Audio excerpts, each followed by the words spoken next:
पति की मौत के बाद टूनी चिड़िया बेसहारा हो जाती है। वो अपनी बेटी को लेकर जंगल में दर बदर भटकती है, लेकिन उसे कहीं भी घोंसला बनाने के लिए सूखी लकड़ियाँ नहीं मिलती। तब वो एक पुराने शौचालय में शरण लेती है। जगह बहुत गंदी थी, लेकिन किसी तरह वो अपनी बेटी टुनटुनी के साथ वहाँ पर रहने लगती है।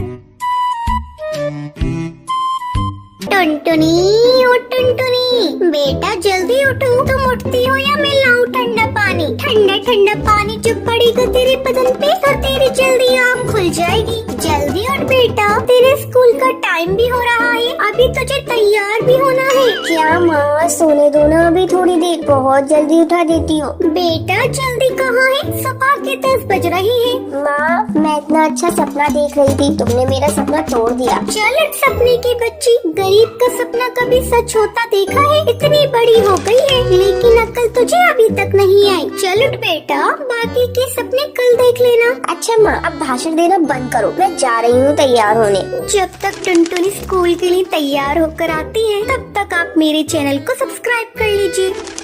हाँ ठीक है, तैयार होके आजा, मैं तेरा लंच तैयार कर रही हूँ। टूनी चिड़िया जल्दी जल्दी खाना बनाकर टुनटुनी का लंच पैक करने लगती है। अरे माँ, आज तुमने लंच में क्या बनाया है? मैंने तेरे लंच में चावल की खिचड़ी रखी है। क्या माँ, जब देखो खिचड़ी खिचड़ी खिचड़ी, मुझे नहीं खाना। आपको चावल की खिचड़ी के अलावा और कुछ बनाना नहीं आता? मैं आज लंच लेकर नहीं जाऊंगी, इसे आप ही खा लेना। अरे टुनटुनी, इतना गुस्सा क्यों करती है? तू स्कूल में खाली पेट कैसे रहेगी? ये ले 5 का नोट, जाते जाते पार्ले जी लेती जाना। टूनी के घर का किस्सा रोज यही था। टूनी के पति को गुजरे कई साल हो चुके थे। वो अपनी बेटी की देखभाल अकेली ही कर रही थी। वो अपनी बेटी को पढ़ा लिखा कर अफसर बनाना चाहती थी, लेकिन उसकी बेटी बहुत ही नकचड़ी थी। वो अपनी माँ से प्यार तो बहुत करती थी, लेकिन उसकी टोका टाकी पसंद नहीं थी। टुनटुनी को स्कूल भेजने के बाद टूनी चावल के दाने बीनने जाया करती थी। उन्हें बेचकर वो अपना और अपनी बेटी का पेट पाल रही थी।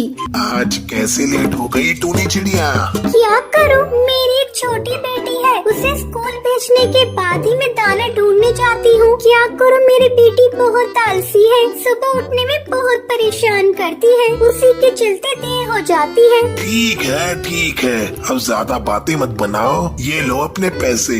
शाम को जब टूनी चिड़िया थकी हारी अपने घर पहुँचती है तो टुनटुनी उससे कहती है, माँ, मेरे स्कूल के सारे फ्रेंड्स पिकनिक पर जा रहे हैं, इसलिए मुझे 1000 रुपए दो ना, 1-2 दिन के अंदर स्कूल में जमा करने हैं। टोनी बेटा, 1000 रुपए मैं कहाँ से लाऊंगी 2 दिन के अंदर? नहीं माँ, मुझे पिकनिक पर जाना है, तुम कहीं से भी लाकर मुझे पैसे दो। क्या करूँ, कैसे इस नादान चिड़िया को समझाऊं? मेरे पास पैसे नहीं है। लगता है अब मुझे अपना मंगलसूत्र बेचना ही पड़ेगा। अब मुझे मंगलसूत्र का क्या काम? मैंने तो अपनी पति की आखिरी निशानी समझकर उसे अपने पास रखी थी, लेकिन आज मुझे अपनी बेटी के लिए उसे कड़कनाथ सेठ को बेचना ही पड़ेगा। मैं अपनी बेटी को रोते हुए नहीं देख सकती। दूसरे दिन जब टूनी चिड़िया मंगलसूत्र बेचने जा रही होती है, तभी टुनटुनी उससे कहती है, माँ, ये तुम मंगलसूत्र को लेकर कहाँ जा रही हो?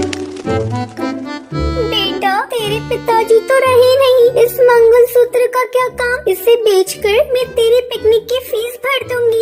नहीं माँ, मैं आपको ऐसा नहीं करने दूंगी, मुझे पिकनिक पर नहीं जाना। मैं तुम्हें पापा की आखिरी निशानी नहीं भेजने दूंगी। इस मंगलसूत्र से पापा की बहुत सारी यादें जुड़ी हैं। माँ, मैंने बहुत बड़ी गलती कर दी है, अब मैं तुमसे किसी बात की जिद नहीं करूँगी। मैं कल ही अपने दोस्तों से कह दूंगी मुझे पिकनिक पर नहीं जाना। बेटा, तुम बहुत समझदार हो गई है, मुझे तो चिंता हो गई थी मैं तेरी जिद को कैसे पूरा करूंगी। चलो माँ, अपने आंसू पोंछ लो। फिर दोनों खुशी खुशी रहने लगती हैं। तो ये थी आज की कहानी कि आपको पता है टूनी चिड़िया अपनी बेटी को कितने पैसे लंच में देती है? अगर आपको पता है तो आप हमें कमेंट करके जरूर बताएं। अगर आपको ये वीडियो पसंद आई हो तो इसे लाइक और ऐसी कहानियाँ देखने के लिए मेरे चैनल को सब्सक्राइब करना ना भूलें।